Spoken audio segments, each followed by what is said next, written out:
In this section I will be talking about scaling and dynamic similarity, and I just want to mention I am here following Batchelor's book more closely. Batchelor, and that is from page 211 onward.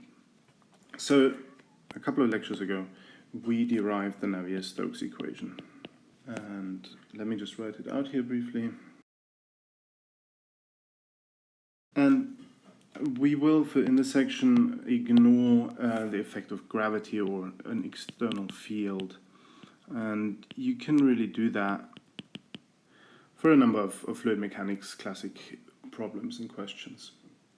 So the question that we're going to address in this section is, for a given flow, how important are the individual terms? So we could say roughly, if we have, for example, large velocities and a small viscosity, then the viscous term, the last term here, becomes negligible, and we can write this simply as du dt equals minus grad p over rho, which is nothing else but the Euler equation. And what I should add here for completeness is, we're assuming in this whole section that our density rho and our viscosity mu are constants. That is, Euler equation is one extreme limit, right, where the viscosity terms become negligible. And then we have another limit, which is where we have small velocities and large viscosity. And in that case, you can really ignore the acceleration term here on the left-hand side, and then you're just left with 0 equals. And this is what's known as Stokes flow. And let's note, you can see this only depends linearly on u, because the nonlinear term, the advection term up here, disappeared. So this is actually, Stokes flow is linear. Now, this whole treatment is rather vague, and there's a lot of cases where the balance between the inertial term and the viscous term is a little more subtle. So we want to do a little better than just have this very vague description here. Now, before I move on, let me just mention that the pressure term, the pressure gradient term, grad P, is typically a passive term that is essentially determined by the balance of the other two, of the viscous and the inertial term. So really what we're interested in is the balance of the density term rho and the viscosity term mu. So if we change the density of the flow or the viscosity, how does the flow of our fluid change? And in order to answer that, we will rewrite our equation in dimensionless terms. Basically that means we're not really going to care what units we're going to use for rho or mu. We just want to know the relative magnitude of these two terms. So the nice thing here is that we can write any physics equation in dimensionless terms.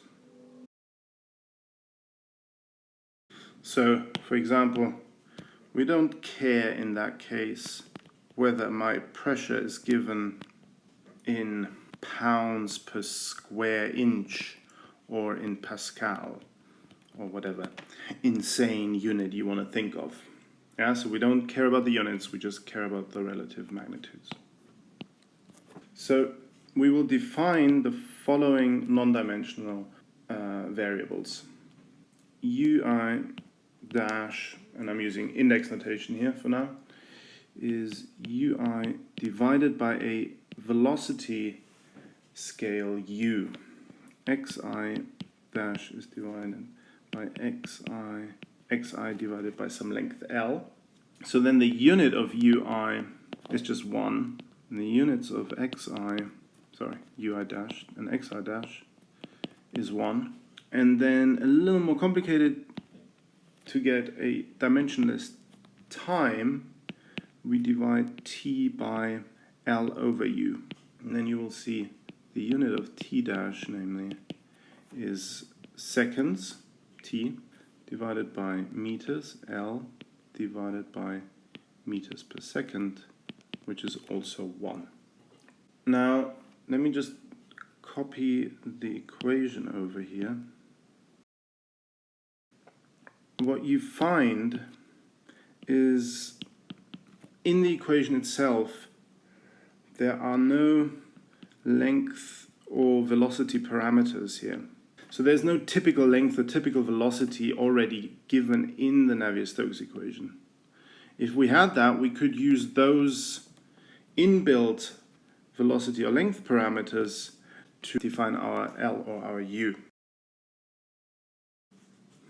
But since we don't have those, we have to find the inbuilt velocity or length scales from the setup of the question. So typically you instead invoke the boundary conditions or the geometry of the system. So for example, you have flow in a tube with diameter L. And then that is what you want to use to non-dimensionalize your distances. You might have a background velocity u infinity, and so you would use that as your u to non-dimensionalize your velocity. The final thing that we need to non-dimensionalize here is p. So p is typically rescaled by saying it's p minus some background pressure, p infinity, and then divided by rho u squared. So let's just check that this is really non-dimensional. Sorry, this is obviously p dash. P dash would be, the units is force over area, right? That's your pressure unit for P. And then the units of 1 over rho u squared, which is, so force, kilogram meter per second squared over area meter squared. So this is kilogram meters per second squared meter squared. And then 1 over rho, so that would be meter cubed over kilogram. And then 1 over u squared, which is second squared over meter squared. And you can see the kilograms cancel, the seconds cancel, and the meters cancel as well. So this is just 1. Okay, so if we start from our Navier-Stokes equation up here and carry out this non-dimensionalization, then we end up with rho u squared over L du dash dt. And I'll go use vector notation here. And I used index notation here.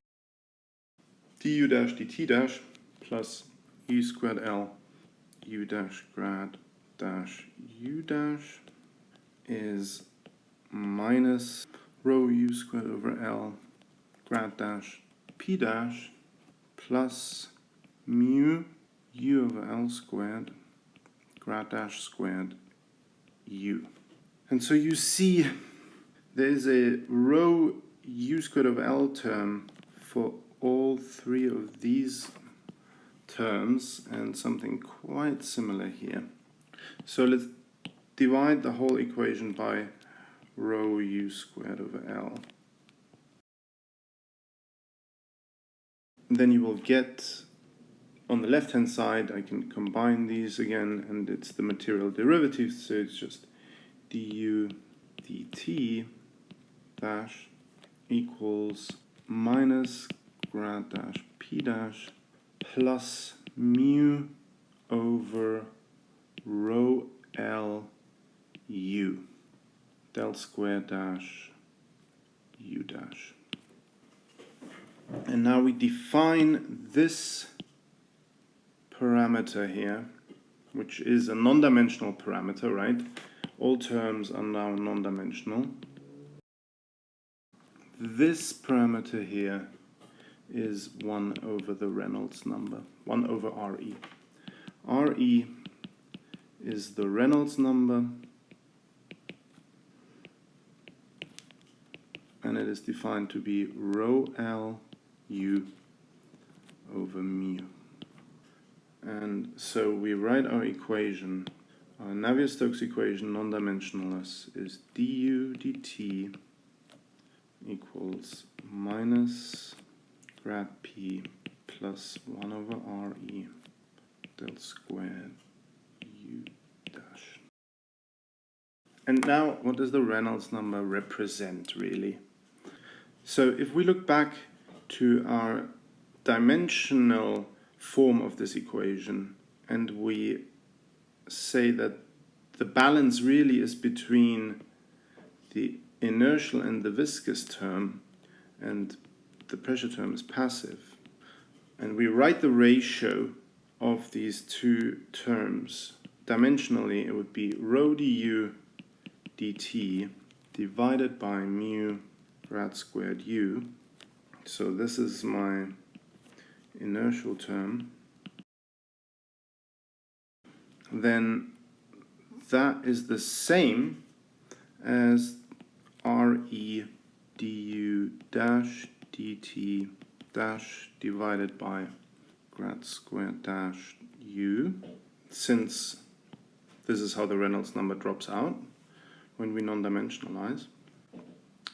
And now if we've rescaled everything appropriately, then this term here is approximately 1. And so is this term. Yeah, that's the whole idea of making this non-dimensional, is that you say, hey, let's rescale everything so that it's approximately unity apart from the one parameter, and we're interested in the value of this parameter.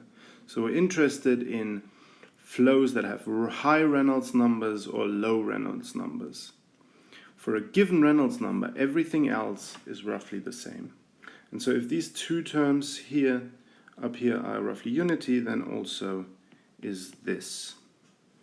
So the best interpretation for the Reynolds number really is that it is the ratio of the inertial forces versus the viscous forces. So as a couple of examples, larger Reynolds numbers are inertial flows or inertial processes.